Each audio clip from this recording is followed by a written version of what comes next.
Good afternoon, students. Service and the Metric Higher Science School, 11th Biozoology. I am V. Rajendran, your biology teacher. Here we are going to discuss about the large intestines. Page number 76. The large intestine consists of cecum, colon and rectum. பெருங்குடலானது 3 பகுதிகளாக ஆக்கப்பட்டுள்ளது. First வந்து caecum, அது வந்து பிதுக்க பகுதி. Second one colon, பெருங்குடல் பகுதி. மற்றும் rectum, மலக்குடல், 3 பகுதிகளாக ஆக்கப்பட்டுள்ளது. The cecum is a small blind pouch-like structure that opens into the colon and it possesses a narrow finger-like tubular projections called vermiform appendix.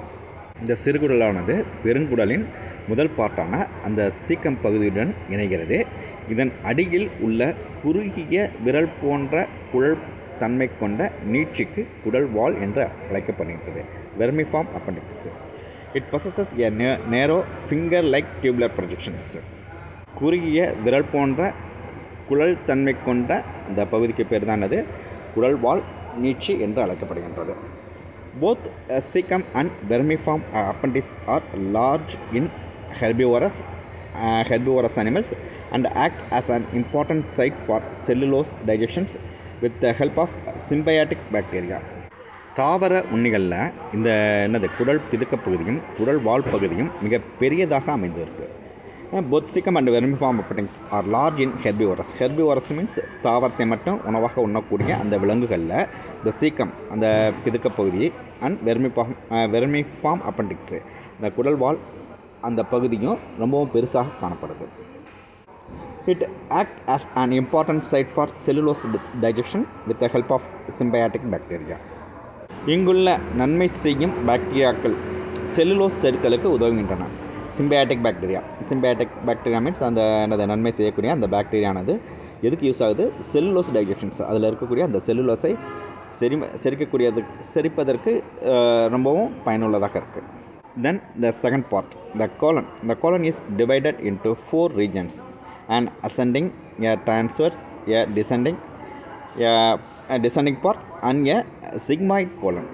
இந்த பெருங்குடலில் இருக்கக்கூடிய இந்த இரண்டாவது பகுதிக்கு கோலன் என்று அழைக்கப்படுகிறது. இந்த கோலன் ஆனது 4 பகுதிகளாக ஆக்கப்பட்டுள்ளது. ஃபஸ்ட்டு இது வந்து என்னது? அசெண்டிங் ஏறுகுடல், டிரான்ஸ்வர்ஸ் கிடைமட்ட குடல் அண்ட் எ டிசெண்டிங் இறங்கு குடல் அண்ட் எ சிக்மாய்ட் கோலன் என்று 4 பகுதிகளாக ஆக்கப்பட்டுள்ளது. The colon is lined by dilations called hasteria. Dilation means விரிவுகள். அந்த பகுதி வந்து எக்ஸ்டெண்ட் ஆகிருக்கு. பெருங்குடலில் உட்பகுதியில் உள்ள பை போன்ற விரிவுகள், அதுக்கு பேர் என்ன சொல்கிறோம்? ஹாஸ்டிரா அல்லது ஹாஸ்டிரம். ஹாஸ்டிரம்ன்றது ஒருமையில், ஹாஸ்டிரான்றது பன்மையில். Figure 5.4. The S-shaped sigmoid colon bracketல pelvic colon opens into the rectum. S வடிவ சிக்மாய்டு குடலின் தொடர்ச்சியாக மலக்குடல் உள்ளது. The rectum is concerned with temporary storage of feces.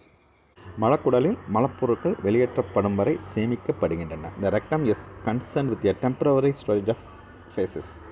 The rectum opens out through the anus. The anus is guarded by 2 anal sphincter muscles. The anal mucosa is folded into several vertical folds and that contains arteries and veins called anal columns. Anal column may get enlarged and causes piles or hemorrhoids. இந்த மலக்குடலானது மலத்துளையில் திறக்கின்றது. மலத்துளை ஈரடுக்கு சுருக்கு தசைகளால் ஆனது. மலத்துளையை சுற்றியுள்ள கோழைப்படலம் பல செங்குத்தான மடிப்புகளால் ஆனது. இம்மடிப்புகளில் தமனிகளும் சிரைகளும் உள்ளன. இவ்விடத்தில் ஏற்படும் புடைப்புகளால் மூலம் அல்லது ஹெமராய்ட்ஸ் தோன்றுகின்றது.